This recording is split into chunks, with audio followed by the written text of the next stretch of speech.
pretty this time though. I like the size of the leaves on this. I think that the blue Jacaranda maybe it's just the genes of the ones that I have, but they seem to be a little smaller than the Delonix Regia leaves. A little finer, but it's so similar. If I didn't know, if I didn't grow them myself, I couldn't tell the difference.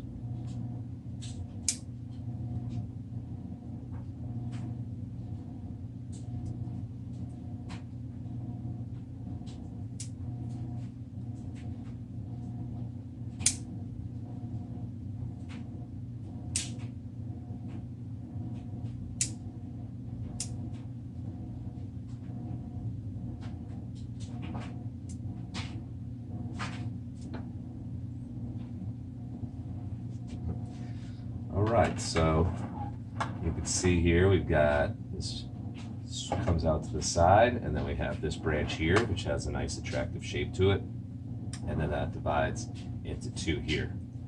So I would like to see, you know, just like it was, develop some nice canopy there. This is slightly more slender than the trunk. It's getting a little thick here, so I might have to do something to fix the taper at some point. I don't know, maybe if I got some back cutting down here, I could keep a sacrificial branch. And then it swoops up and around. I think that is attractive enough. It doesn't need any branching there.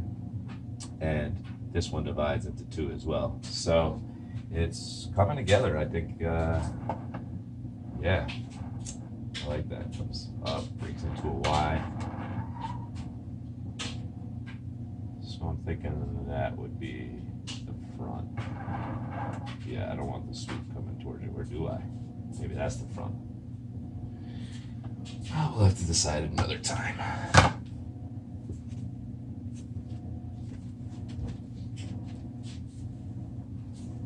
All right, so next up we have my blue Jacaranda. It was a blue Jacaranda grouping of 4, but 2 of them just withered up and died. And just about that time, they were really small and skinny. Just about that time, these things started to flourish. So I'm thinking, since it was in such a small pot, that there just wasn't enough room for all the roots competing with each of the trees, so the 2 dominant ones took over.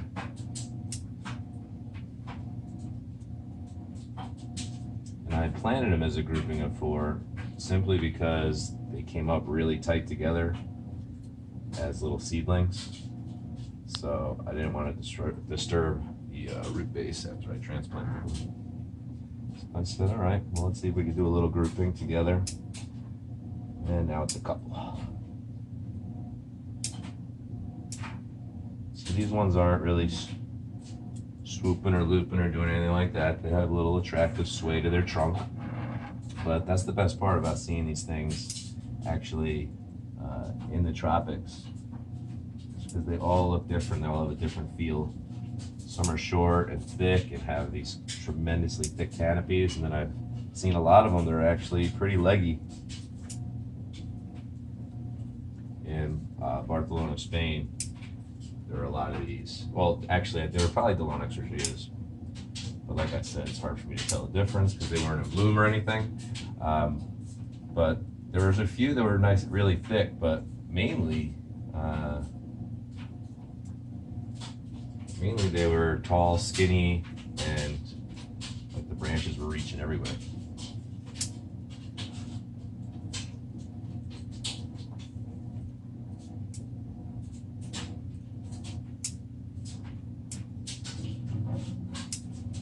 So what I'll do is after this, I'll mix up a little warm water with some all-natural dish soap, just a tiny little squirt of that, and into a spray bottle, and I will hose these down. Then I will shoot. I cut a little low on that one. I will hose these down with water following that, because you don't want to leave that soapy liquid on your plants.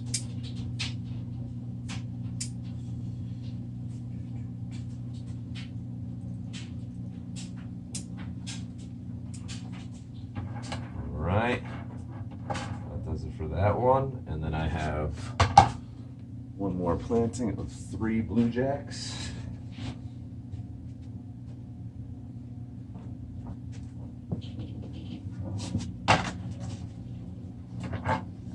this one is all by itself, and it actually doesn't have any on it, but it's going to get the same haircut. This way I know, keep them all the same. Do them at the same time. So these are cool. They all kind of come this way a little bit, but they're all unique in their own way, and I think they'll grow up nice together. The only regret I have is I planted them in a straight row, equidistant apart. And sometimes it's hard for me to do like the artistic feel with the asymmetry, and I really just want to keep everything spread out exactly apart in a row in alignment.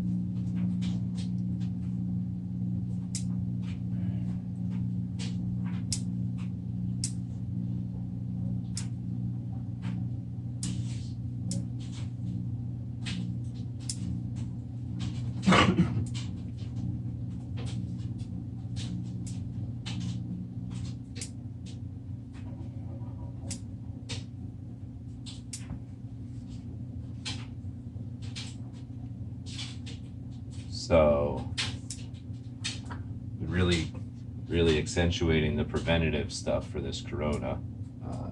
Laura and I and Francesca, we practice homeopathic medicine anyways. We don't use doctors or prescriptions or anything of that nature. So regularly we would take shots of apple cider vinegar once a day in the morning, followed by water, and or have a kombucha on an empty stomach. And those are both for gut health and alkalinity in your stomach. And you know, most of your immunity comes from the gut. So additionally, in the winter typically, or when like we feel a little tickle in our throat, we'll add in this elderberry extract with water, and that's really good for. All right, y'all, so typical problem. I got cut a little bit short, running low on storage room, but I finished defoliating that last one. I am spraying down all of the trunks with the warm water and all natural dish soap combination, and then I'll hose them down with some warm water, water them in, and hopefully we'll get some back budding and some nice branching coming in this spring. So Franny and I are going to be doing up our jade plants today. So that's what's coming up on the next episode of Jarhead Bonsai. If you enjoyed your time on the ranch today, please hit that notification bell and subscribe. There's much more to come. Take care, y'all.